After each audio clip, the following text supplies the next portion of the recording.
What's going on, everybody? Okay, so right now I'm packing up the boat and we're getting ready to do a lake day, but I wanted to do this quick video for, like I said, for anybody that's interested, and I know I always say that, but just to show some of the upgrades that I've done to my boat and the speaker system or stereo that I've added to it. So it came with a Jensen sound system from the factory. Just didn't do all that I wanted to. It was kind of crummy, so I replaced all the speakers and the head unit, I guess you would call it, with wet sounds. And then we do a lot of just parking it on beaches and islands, and a lot of times we hang out in the water behind the boat. So in order to get sound behind the boat, I added some kicker speakers to the back, the tow bar, ski bar. Also added in a kicker amp for that. I have it set up so that it's on zone 2, so it's not playing all the time, and then I can turn it up and control the volume as needed. I like that setup so that I can turn the volume up behind the boat, and then the baby can lay down in the boat in the shade and take a nap without the speakers on there to keep her awake. So anyway, I'm going to show you the kicker speakers on the back to start with, and then I'll show you what I have in the boat as far as stereo stuff, and then I'll even show you the extra battery that I added and all that stuff. Okay, so this is what I added. These are just kicker 4-inch speakers that I added to the back. I looked at 6 inches as well.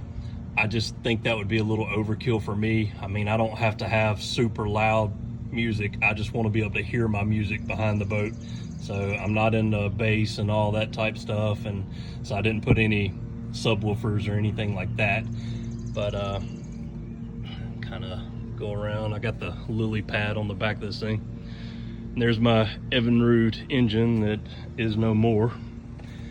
I read the news the other day that BRP is discontinuing the manufacturing of outboard engines, so Evinrude's going away. Of course, I did see that they'll still honor the warranties and things, but anyway, back to the topic.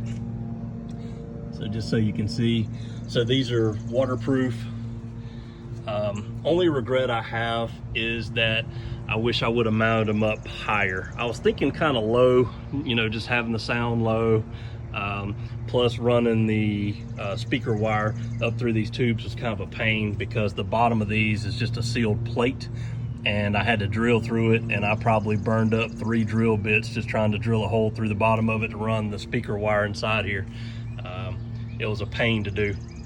So just for running the wire and all, and I thought it would be fine just to mount these low. I kind of like the way that it looked being low better instead of sticking out up top, but a lot of water splashes up on it, you know, at different speeds. So I kind of wish that I would have mounted them up on that next bar up. So just something to think about if anybody's considering doing that. I might have also gone with the 6-inch speakers. I mean, these serve their purpose, and they do get, you know, it's enough, it's loud enough so that we can hear it, but I kind of just, you know, when doing it, I should just went ahead and got the 6-inch. So it might also be something to consider. I don't think it was a whole lot more money. I'm wanting to say these enclosures with the speakers were like $225, and maybe I could have gotten the 6-inch for like $3, so probably would have been another $100, but would have been worth it. Okay, so I ran the speaker wires up under the boat and inside there. We'll go inside and look at the speakers in there. Okay, so the wet sounds comes with this little flimsy cover to protect it, but this is the head unit that I put on my boat. I want to say that runs right over $300.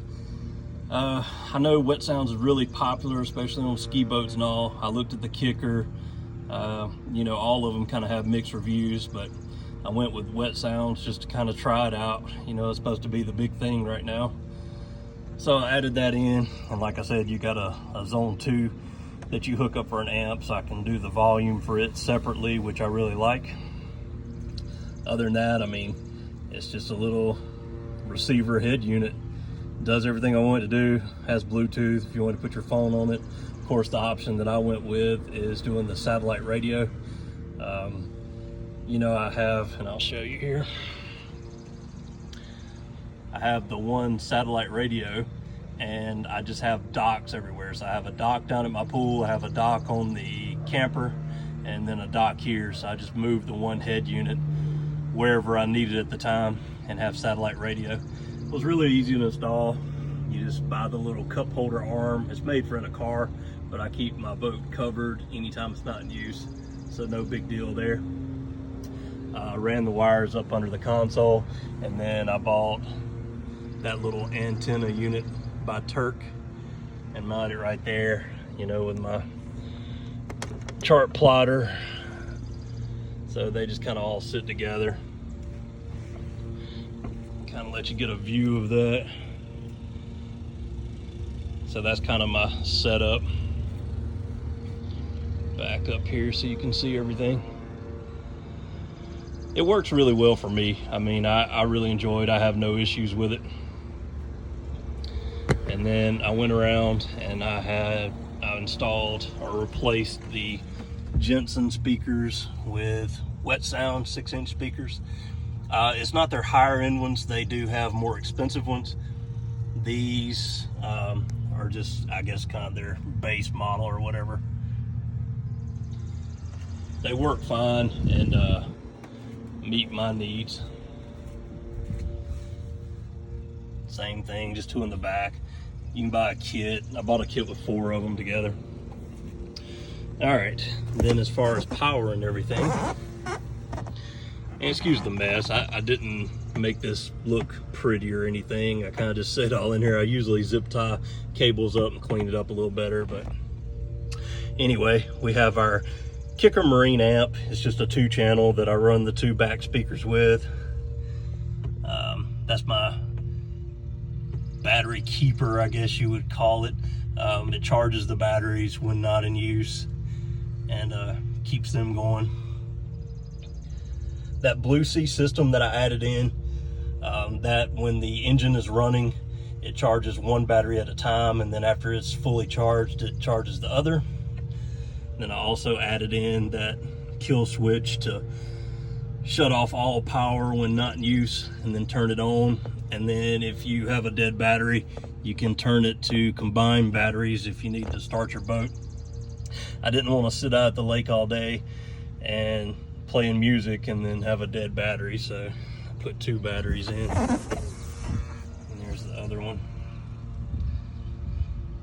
And then for the Evinrude engine, of course, you got the oil container that mixes oil. So that's my setup. I have the 4 speakers inside the boat running off the built-in head unit, the built-in amp to that, and then that amp just powers the 2 back speakers for zone 2.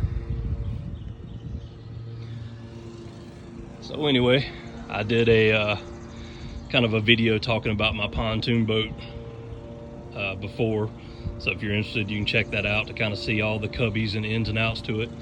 But I kind of just wanted to show you the stereo that I replaced and added in. Really happy with it, no issues. It's not super loud. I mean, of course, I can add another amp. The Wet Sound speakers will handle a lot more power. I mean, I could add an amp to those, but I mean, it gets as loud as I need it to. So let me know if you have any questions or comments, and thanks for watching.